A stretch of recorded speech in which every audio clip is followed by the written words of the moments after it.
All right, can we do a call to order? Yep. All right, Mrs. Selzer, Aye, here. Mrs. Petropoulos, absent.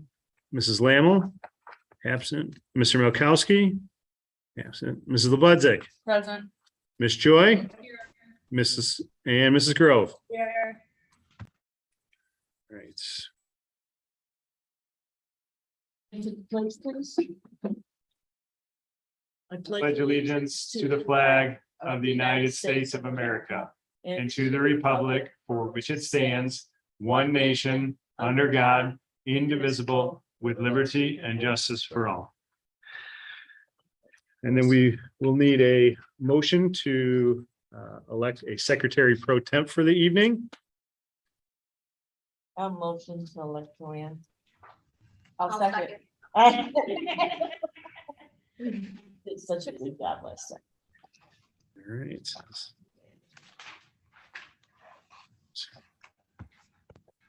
All right, I'm going to jump right in and share my screen. We're going to start off tonight by sharing our return to learn plan, which is one of the requirements for the state of Illinois in order to continue to receive the ESSER funds, but also important for us to be able to just kind of talk about what school will hopefully look like on Thursday, at least to start the year. And in typical fashion, the school has started in a lot of areas already. Illinois did release a new updated guidance tree today for what to do with students and stuff. So Did you call it a tree? yes, they call it the decision tree. That gets updated often, but they decided to do it today.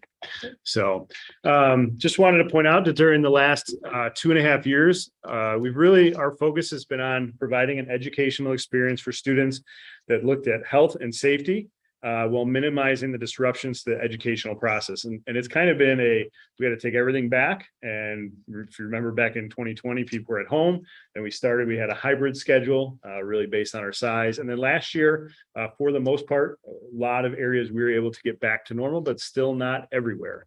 And we are looking hopefully this year to change some of that. You remember the last couple months, we were able to reintroduce field trips. Students were given the option of whether or not to wear masks. And we are moving in the direction this year of starting everything really pretty much back to normal. We're going to eat lunch in the lunchrooms. Students will be changing classes at the junior high. They'll be cohorted within the classroom, being able to pair up in groups. So we're really looking forward to that. The one area that we still will have things in place really deals with the isolation of people who test positive for COVID. There's still the requirement that they have to isolate for 5 days. That comes from the health department. And they are strongly encouraged for days 6 through 10 to wear a mask, although it is not fully required. So that's a suggestion on our end. That is a suggestion, but again, it's not something that you can require. Masks and vaccines are not mandatory. And as I said, if the student or staff member tests positive, we are going to continue to adhere to the isolation requirements that are mandated by the Illinois Department of Public Health and the Cook County Department of Public Health. And it seems like I would say the last 4 or 5 recommendations from the CDC, all the Illinois State Board of Ed and Department of Public Health have done and said we're fully adopting that, which is a little different than that they were doing before. But right now that's what they are doing. Remote learning, and that could be anything from working on things on Google Classroom to, for some of our younger students, especially having work sent home. That still needs to be made available, really in the same fashion as it was last year. And we want to make sure if someone is forced to basically miss a week of school for 5 days, that we're keeping that connection together with them so that they don't get too far behind when they come back. Additional safety protocols and accommodations may be put into place for students with an IEP or 504 plan if they're required to isolate, especially. We'll have those discussions. And we really have to continue to plan for emergency situations, including drills that prepare our students for unlikely scenarios. That seems like a really weird phrase in here, but it's one of those that we have to have in there to meet our requirements. We will continue to clean all of our buildings throughout the school day and evenings following specific protocols. And I am really happy that other than a additional kind of float sub position that we pretty much will be fully staffed in our buildings. And then we also have our supervisor as well. So we're very excited to start a year where we should have everyone in place. Social emotional learning continues to be a main focus. A study came out for Illinois that said on average, an elementary student is 7 months behind where they think they would have been before the pandemic. And that's just educationally. Social emotionally, I think we can all agree it has taken a large toll, not only on kids, but adults. And so we need to continue to work with everybody on that. And our nursing staff will continue to work with the Cook County Department of Public Health to ensure we are operating really in the way that will allow us to have the best educational experience we can and make sure that we stay open. And that's really our goal, and to get back to normal. So we will not be continuing with our Shield testing. Shield really last year said that you have to have a minimum of 100 participants per building. And we were kind of close to that when we first signed up, but as we got closer into the spring, our numbers dropped to like 75 at each building. We worked hard to make sure they didn't pull it last year, and they finally agreed to continue the rest of the year. But we will not begin testing this year with that. PPE will still be available for anyone who would like to wear a mask. And although we're not going to continue to update the COVID dashboard, we will still track cases internally, just to kind of watch for anything that springs up so that we are well aware. And school offices are pretty much going to operate in a manner that is consistent with what we did before in managing illnesses. So if you have a fever of 100 or higher, you have diarrhea, you're vomiting, you still have to be free of those for 24 hours before that you can come back in. The other thing that Illinois has said that they will do is provide us with tests, the single-use tests that if someone is showing symptoms and they can't get a test somewhere else, it is something that we should be able to provide if Illinois follows through. They delivered 750 tests to us today. So each building right now has 250 to start. They said that will continue, that they'll continue to provide that. We'll have to wait and see. So I don't want to promise anything, but at least to start, if any of our staff feels that they need to test, or a student will be able to provide that at least at the beginning.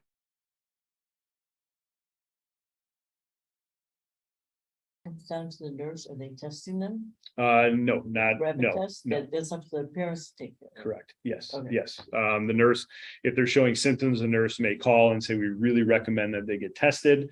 We can provide that if you're not able to. So, Okay, Yep. so they can send them home with them. yes. Okay. Yep. That's fine. So really, to sum up, we are really looking forward to the start of this year. We had our entire staff in the Findlay gym today. What a difference of a feel in just 1 year of how that was. We had our open house at Findlay last night. I know many of you were there, and just what the kids are excited, the teachers are excited. We have our open houses at the 2 elementary buildings, and we just cannot wait for the kids to come on Thursday. And we still need to be smart about everything and watch. And the biggest thing that I would say is if someone does not feel good, you should keep them home, just like we would ask other times. But then when they feel better, let's get them back in school and get back on track. So does anyone else on the board have any questions? The entire return to learn plan, which is this, but in a little more detail, is available on the website. It's under 22-23 updates. So if anyone wants to look at that, they can look at the full The return. staff is supportive of this plan. Yes. Okay. Yeah, we talked with both unions, and we are in the nursing staff, so everyone seems to be on board. So I'm going to stop sharing. All right, and then if you can do public participation, Okay. because it's required. Rules regarding public participation in board meetings. You want to explain that? We just need if there's anyone in the public who wants to participate, we had to do it now because they have to have a chance to say something about. We do not. Mrs. Nothnagel, do you have anything to say? I do not. Okay, all right. All right, Potential board action to approve the voucher, 1032 in the amount of 193,581.91 I'll make the motion to approve voucher 1032. I'll second. okay. Ms. Joy, Aye. Mrs. Grove, Aye. Mrs. Labudzik, Aye. and Mrs. Salzer. Aye.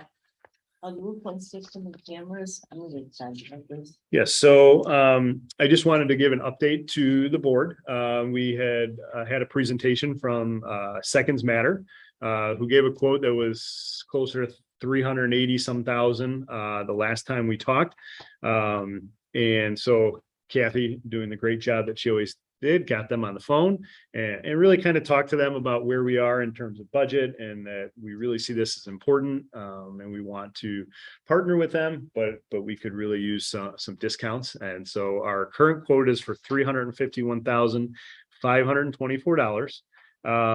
They also were able to include in there if a teacher is at their desk and they need to get a hold of the office, they can sit on their computer and hit a button that will ping the people who need it. We had talked about it at the last meeting, and it was something we were really interested in, but it was how much were they charging for that? $5 a month. Per computer. 130, so- Yeah, so that adds up. So Kathy was able to get them to include that in the price as well. Get it, Kathy. I know, she did a They nice did job. great job. Thank you. And then there are ongoing, on top of the large initial costs, there are ongoing items for that. But really, we talked about it before that we just see such a need to improve some of our cameras, to improve the ability for our staff to contact the police that much faster if we need. And I think this will be a really, really big improvement for the district. And we're really looking forward to it. So a little bit later in the meeting, you'll be asked to approve the contract with the new price that Kathy was able to negotiate. So any question on the Blue Point system or the cameras? And they still plan on installing. So the hope is, Up and running by end of this year. yeah, that would be the hope, that definitely by the Before time, Christmas. yeah, but by the time we come back in January, like it's just in and a normal part of our day. So we know everything else right now, though, with supply issues, everything is, you just never know. But that is what we've been told. Oh, in Orlando. Yes, Do they? they got it right. Okay, all right. All right, so that brings us to 6.0 potential board action to approve an agreement with Therapy Care for hard to fill positions. And it really comes down to, we've been able to fill a lot more positions than we did last year. But there are still some that have needed to be filled with the contract. So we're just looking for an approval on that. I'll make the motion. I'll second. Mrs. LaBudzik, Aye. Ms. Joy, Aye. Mrs. Grove, Aye. and Mrs. Salzer. Aye.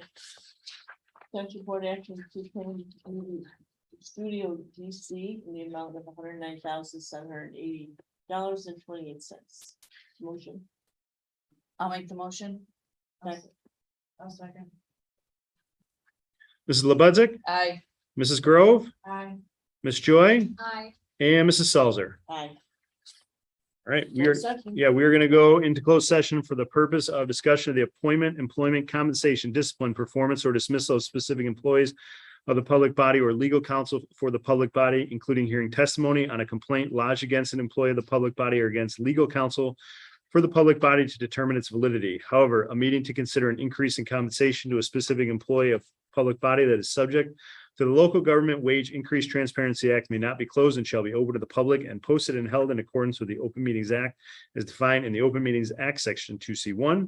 The discussion of security procedures, school building safety and security, and the use of personnel and equipment to respond to an actual, a threatened, or reasonably potential danger to the safety of employees, students, the staff, the public, or public property as defined in Section 2C8. And we are not going to discuss any litigation, we're not going to discuss any litigation in this. So if we can get a motion to go into closed session. I'll make the motion. I'll second. Mrs. Grove, Aye. Ms. Joy, Aye. Mrs. LaBudzik, Aye. and Mrs. Salzer. Aye. All right. Going into closed session. Yep.